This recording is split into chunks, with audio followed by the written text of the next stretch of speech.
Bismillahirrahmanirrahim. Alhamdulillahilladzi an'ama alaina ni'matal imani wal islam. Wassalatu wassalamu ala sayyidina Muhammadin asyrafil anam wa ala alihi wa ashabihi wa atba'ihi wa man ulil akar wa ala alihi wa ashabihi wa atba'il kiram. Siapa yang tidak mengenal anti-berita mulai daripada rakyat kecil sampai kepada orang yang paling besar di negara ini tahu siapa Guru Tamborane.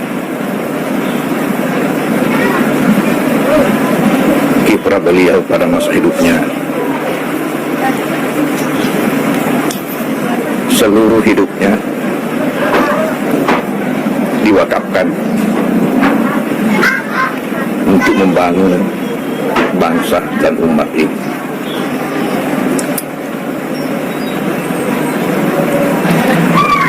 Sampai pada saat ketika beliau diculik masuk hutan,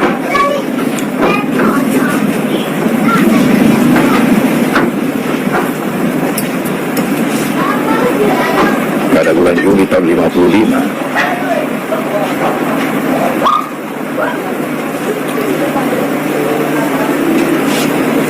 di Putih. Tempatnya itu sekarang ini antara Putih dengan Bela-Belang, di tempat bensin sekarang ini di situ. Harus ya. Antara jembatan Putih dengan Belang-Belang. Jadi orang dulu menyebutnya Belang-Belang. Pada masa itu memang lagi santer penculikan dilakukan oleh gerombolan. Waktu itu ada dua pihak yang suka menculik. Anak buahnya Kahar Muzakkar dan anak buahnya Usman Balo. Motivasinya lain, beda. Kalau anak buahnya Usman Balo diculik, disandra untuk minta tebusan pada keluarganya. Jadi ada dikirim, bayar sekian kalau mau dilepaskan. Kalau Kahar lain pula, ya terutama ulama, karena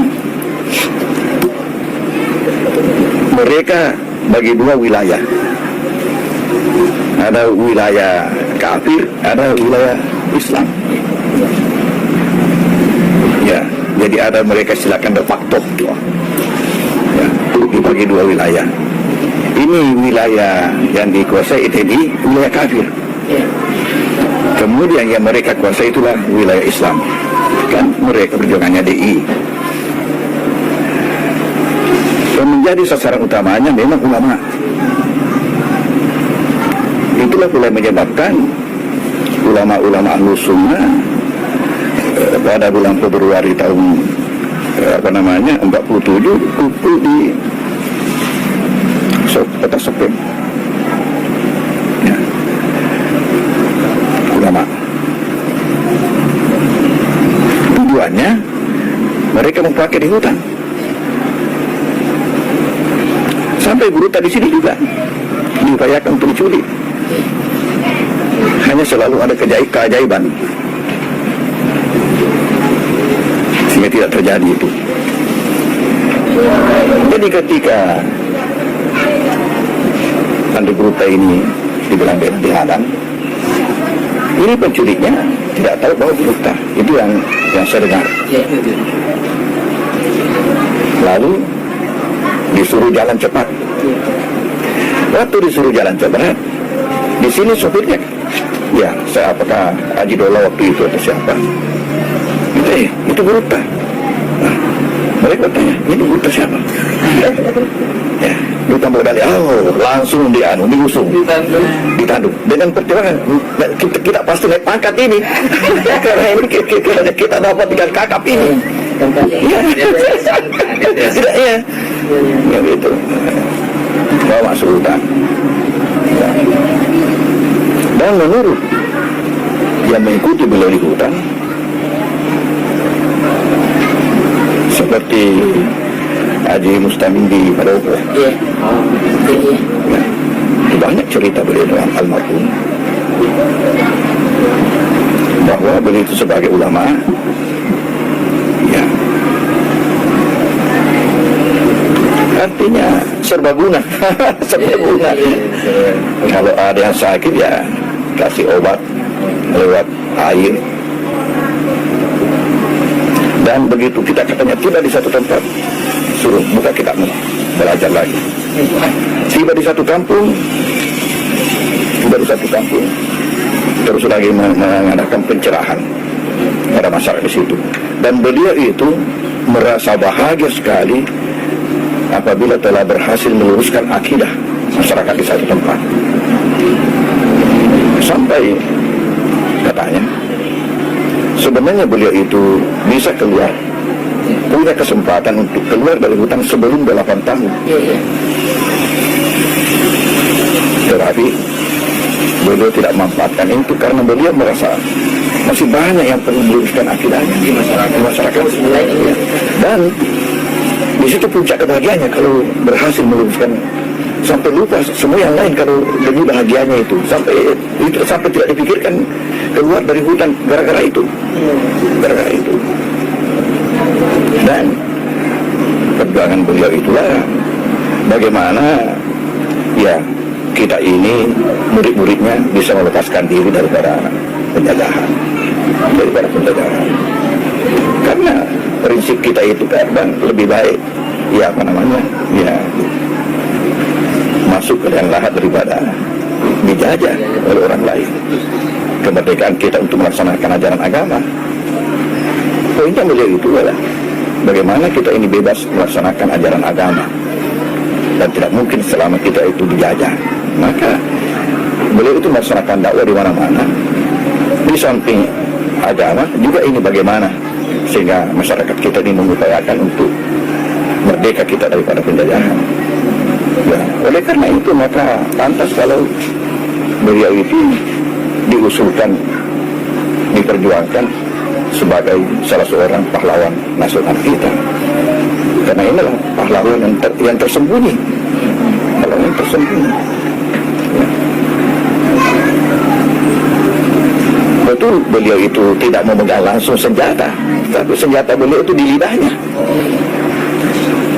Ya, sebagaimana Khomeini dulu. Khomeini dibuang di Perancis. Tapi apa kerjanya Khomeini di Perancis? Yang pertama, menyiapkan kader. Itu putra-putra Iran yang ada di Perancis, bagaimana dimotivasi terus untuk berhasil. Dan beliau sudah mengatur, kamu nanti jadi presiden, kamu jadi ini, kamu jadi ini. Nah. Dan beliau itu betul-betul ikhlas. Saya mendengar dari teman waktu di Kairo yang selesai di Iran, mau melanjutkan S2-nya di Mesir. Ya, ada dari Iran belajar. Ini teman-teman dari Palu menyebutkan kesuksesan Khomeini itu,